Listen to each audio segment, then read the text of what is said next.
Hello friends, आज की class में 2 जनवरी को जो कुमार गुरु सर के द्वारा आपकी फुल पत्ती वाली क्लास करवाई गई है उसके हैंड रिटन नोट्स के रूप में मैं रिवीजन करवा रही हूँ। तो ये क्लास आपकी वेरी इंपॉर्टेंट होने वाली है, तो प्लीज लास्ट तक क्लास को देखना है। चलो बिना टाइम वेस्ट की क्लास की शुरुआत करते हैं क्वेश्चन नंबर 1 से। भारत सरकार ने कब तक अंटार्कटिका के अंदर ही मैत्री 2 अनुसंधान केंद्र स्थापित करने की घोषणा की है? तो 2029 तक। तो मैत्री 2 मिशन है, ये अंटार्कटिका के अंदर ही जो अंटार्कटिका महाद्वीप है वहां पे 2029 तक स्थापित करने की घोषणा की गई है। तो अंटार्कटिक महाद्वीप है, ये श्वेत महाद्वीप भी कहलाता है। 3 रिसर्च सेंटर है भारत के, दक्षिणी गंगोत्री, मैत्री और भारती। तो मैत्री तो पहले से ही था, अब मैत्री 2 है, ये भेजा जाएगा 2029 तक। और अंटार्कटिका महाद्वीप है, इसकी हाईएस्ट पीक है विन्सन मैसी, और माउंट एरेबस ज्वालामुखी ये भी अंटार्कटिका महाद्वीप के अंदर ही है, तो इनको भी याद रख लीजिएगा। आगे देखते हैं क्वेश्चन नंबर 2। आज सर ने ललन टॉप क्वेश्चन वो नहीं करवाए हैं, और मैंने जनवरी से लेकर दिसंबर तक की जो 31 दिसंबर को सर के द्वारा क्लास करवाई गई है वो भी मैंने कंप्लीट क्लास वो करवा दी है। और साथ में इसकी पीडीएफ है हैंड रिटन नोट्स के रूप में, वो भी मेरे टेलीग्राम पे भेज दी है। तो आप टेलीग्राम ज्वाइन कर लीजिएगा, उसका लिंक मैं कमेंट सेक्शन के अंदर पिन कर दूंगी। तो आपका कम समय में आगा जो भी एग्जाम है सभी के लिए वो इम्पोर्टेंट है। चलो क्वेश्चन नंबर 2 देखते हैं। संयुक्त राष्ट्र ने वर्ष 2025 के लिए कौन सी थीम निर्धारित की है? तो इसमें 3 थीम है वो निर्धारित की थी, मैंने नीचे लिख दी है। एक तो अंतर्राष्ट्रीय सहकारिता वर्ष है, अंतर्राष्ट्रीय क्वांटम विज्ञान एंड प्रौद्योगिकी वर्ष है, और अंतर्राष्ट्रीय शांति और विश्वास का वर्ष, अंतर्राष्ट्रीय शांति एंड विश्वास का वर्ष है। तो 3 थीम रखी थी, थीम यही लिखती हूँ। यूएनजीसी महासभा उसके द्वारा जारी की गई थी, और यूएनजीसी महासभा है, इसमें 193 सदस्य देश हैं। 79वें सत्र के हेड कौन है? तो फिलेमान यंग है, जो कि कैमरून के रहने वाले हैं। तो क्वांटम वाले हैं सहकारिता और शांति एंड विश्वास का वर्ष है।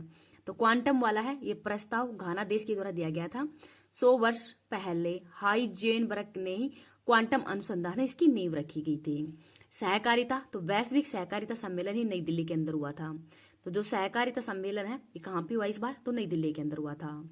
2024 ये कैमेलिट्स ऊंटों का वर्ष था। 2023 मोटे अनाजों का वर्ष था। 2026 संस्कृति वर्ष है, तो इनको भी याद रख लीजिएगा। तो ये तीनों मैंने लिखवा दिए, अंतर्राष्ट्रीय सहकारिता वर्ष, अंतर्राष्ट्रीय क्वांटम विज्ञान एंड प्रौद्योगिकी वर्ष, और अंतर्राष्ट्रीय शांति और विश्वास का वर्ष। तो तीनों विश्वासों को घोषित किया गया है 2025 के लिए। 2025 के अंदर ही गणतंत्र दिवस पर इसकी थीम क्या है? तो स्वर्णिम भारत विरासत एंड विकास। तो ये 2025 की थीम है, तो इसको भी थोड़ा याद रख लेना। नेक्स्ट है क्वेश्चन नंबर 3। मिशन 425 के तहत ही जासूसी उपग्रह किसने प्रक्षेपित किया है? तो दक्षिणी कोरिया के द्वारा। तो मिशन 425 है, ये जासूसी उपग्रह है, 3rd उपग्रह है दक्षिण कोरिया का। लॉन्चिंग किया जाएगा कैलिफोर्निया से, और रॉकेट का नाम है फाल्कन 9। तो फाल्कन 9 रॉकेट के द्वारा ही कैलिफोर्निया से लॉन्च किया जाएगा, तो इनको भी याद रख लीजिएगा। इस क्लास की पीडीएफ मैं टेलीग्राम पे डाल दूंगी, टेलीग्राम का लिंक इस वीडियो के कमेंट सेक्शन के अंदर ही पिन कर दूंगी। अगर आपको वीडियो पसंद आए तो प्लीज आप इसको ज्यादा ज्यादा लाइक एंड शेयर कर देना। अभी तक चैनल को सब्सक्राइब नहीं किया तो प्लीज चैनल को सब्सक्राइब कर लीजिएगा। मैं क्लास वो कंप्लीट ही करवाऊंगी, जो सर ने लिखवाया है वो मैं बिल्कुल भी नहीं छोड़ूंगी, तो आप इस चीज की टेंशन मत लेना। प्रमुख उपग्रह देखते हैं जो इस बार भेजे गए हैं। स्पेडेक्स मिशन, ये PSLV C16 के द्वारा ही इसरो के द्वारा लॉन्च किया गया था। प्रोबा 3 को PSLV C59 के द्वारा लॉन्च किया गया है। आदित्य L1 को PSLV C57 द्वारा लॉन्च किया गया है। एक्सपोसैट को PSLV C58 के द्वारा, और EOS 08 को SSLV D3 द्वारा लॉन्च किया गया था। स्टार लाइनर, ये बोइंग जो कंपनी है उसका जहाज है, और इसके अंतर्गत जो सुनीता विलियम्स है उसको अंतरिक्ष के अंदर भेजा गया था। पोलरिस डॉन मिशन, ये इसके अंदर ही स्पेस वॉक के लिए ही भेजा जाएगा। तो पोलरिस मिशन जो डॉन मिशन है इसके अंतर्गत ही स्पेस वॉक किया जाएगा। JUNO चीन का न्यूट्रिनो मिशन है। लूपेक्स ये इसरो और जाक्सा का मिशन है। और लकड़ी का उपग्रह लिग्नोसैट, ये जापान का है। लिग्नोसैट तो ये किसका है? तो जापान का है। आगे देखते हैं क्वेश्चन नंबर 4। दुनिया का पहला ऊर्जा साक्षर शहर बनने के लिए ही जलवायु मिशन किसने शुरू किया है? तो दुनिया का पहला ऊर्जा साक्षर शहर बनने के लिए ही जलवायु मिशन किसने शुरू किया है? तो इंदौर ने किया है। तो सॉरी मैंने लिखा नहीं है, इंदौर के द्वारा किया गया है। तो इंदौर जलवायु मिशन ऊर्जा के अंदर साक्षर, कार्बन उत्सर्जन कम करना और जागरूकता फैलाने के लिए शुरू किया गया है। तो विश्व का पहला ऊर्जा साक्षर शहर है वो इंदौर ही बन गया है, और एनर्जी स्वराज फाउंडेशन है उसके द्वारा शुरू किया गया है। 100 दिन का यह अभियान शुरू किया गया है, और इसमें एनर्जी है वो सेविंग की जाएगी। इंदौर के बारे में देखते हैं। इंदौर नोटा का सर्वाधिक प्रयोग इस बार लोकसभा चुनाव में इंदौर के अंदर ही हुआ है। निर्विरोध MP है वो सूरत विधानसभा से ही मुकेश दलाल है वो बने हैं। सबसे बड़ी जीत शंकर लालवानी, तो शंकर लालवानी की जीत है सबसे बड़ी थी। सबसे छोटी जीत है मुंबई महाराष्ट्र, तो सबसे छोटी जीत हुई है मुंबई महाराष्ट्र के अंदर है। 1 जनवरी 2025 तक की भीख देना अपराध है वो किसके द्वारा घोषित किया गया है, तो भी इंदौर के द्वारा किया गया था।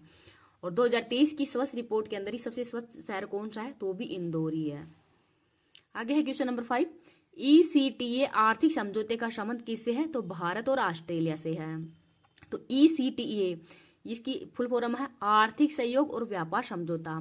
तो इस बार इसकी 2nd वर्षगांठ है और उद्देश्य है व्यापार को बढ़ावा देना और कर को कम करना। मोस्ट फेवरेट नेशन से ही भारत को किसने बाहर किया है, तो स्विट्जरलैंड ने।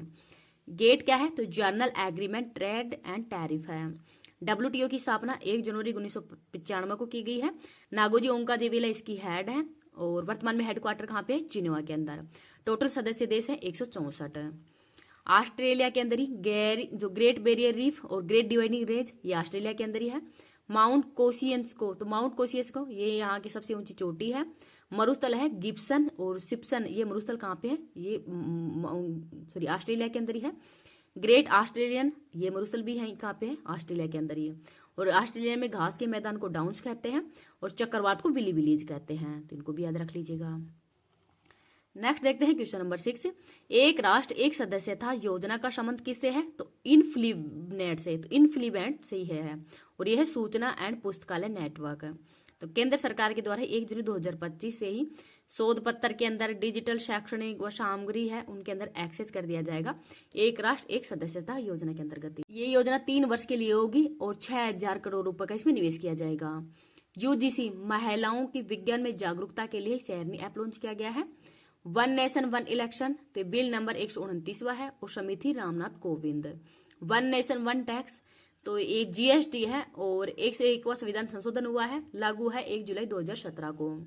एक राष्ट्र एक हवाई क्षेत्र, तो ईशान प्रोजेक्ट है, तो इसका प्रोजेक्ट का नाम क्या है, तो ईशान प्रोजेक्ट है। नेक्स्ट है क्वेश्चन नंबर 7, वर्ष 1984 के ही भोपाल त्रासदी से निकलने वाले जहरीले कचरे का निपटान कार्य कहाँ पे शुरू किया जाएगा, तो मध्य प्रदेश के अंदर। तो दिसंबर 1984 के अंदर ही भोपाल के अंदर ये गैस त्रासदी है वो हुई थी। तो जो यूनियन कार्बाइड कंपनी है MIC, इसके द्वारा ही मिथाइल आइसोसाइनाइड है वो जहरीली गैस है, इसका रिसाव हुआ था। और 2000 अब इसके हाल में 40 साल है वो पूर्ण हो गए हैं। तो 337 मिलियन टन जो रासायनिक कचरा है इसका निपटारा किया जाएगा। तो इंदौर के अंदर 36 किलोमीटर दूर धार जिला का ही पीथमपुरा जो शहर है वहाँ पे औद्योगिक क्षेत्र है, वहाँ पे इसका निपटारा हो किया जाएगा।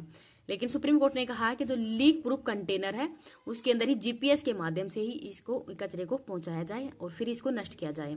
किसी भी और मतलब इसको नष्ट करने के लिए किसी को भी और मतलब कहीं भी जो भी जान माल है या किसी भी चीज को हानि है वो नहीं होनी चाहिए। नेक्स्ट है क्वेश्चन नंबर 8, 33वां संतोष ट्रॉफी का किताब किसने जीता है, तो बंगाल ने। तो संतोष ट्रॉफी फुटबॉल से संबंधित है, क्रम के हिसाब से 78वें नंबर का है। फाइनल है ये बाल योगी स्टेडियम हैदराबाद के अंदर हुआ है। बंगाल और केरल के मध्य ये मैच हुआ था जिसमें बंगाल हो विजेता बना है। डूरंड कप का संबंध भी फुटबॉल से ही है और कबड्डी के अंदर विजेता वो हरियाणा बना है, तो ये नाम भी याद रख लेना।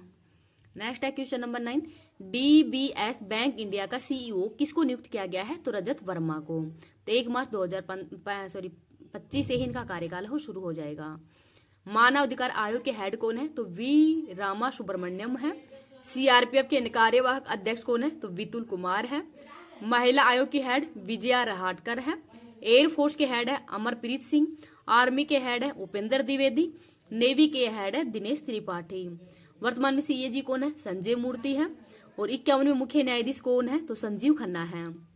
कैबिनेट सचिव कौन है, तो T सोमनाथ।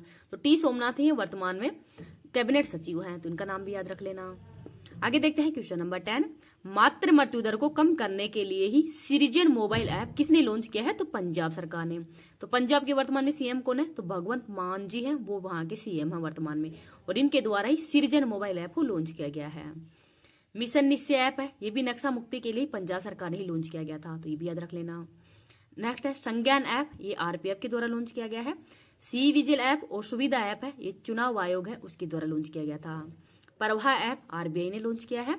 सेंटिनल ऐप ये केरल सरकार ने लॉन्च किया था और ई साक्ष्य ऐप है ये MP लैड्स के द्वारा शुरू किया गया है। तो MP लैड्स के लिए ई साक्ष्य ऐप लॉन्च किया गया है, इनको भी याद रख लेना।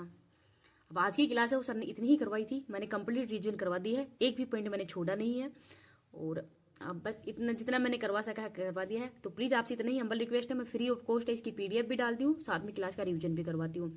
कोई कॉस्ट नहीं लेते हैं, वरना तो बहुत सारे और भी चैनल हैं मतलब यूट्यूब पे जो कि PDF के मतलब पैसे भी ले रहे हैं। मेरा ऐसा उद्देश्य नहीं है।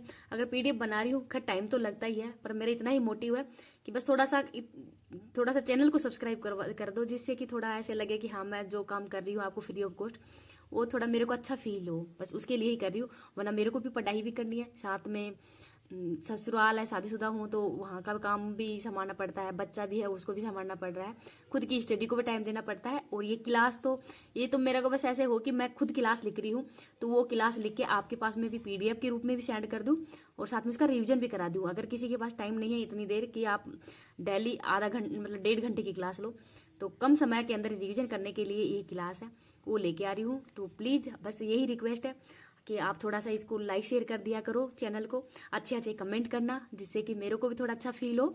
और चैनल को सब्सक्राइब कर दीजिएगा, अभी चैनल को सब्सक्राइब नहीं किया तो मेरे से जितना हो सकेगा मैं GK GS का भी और साथ में करंट की भी जो क्लास है वो कंटिन्यू लेके आऊँगी। Thank you.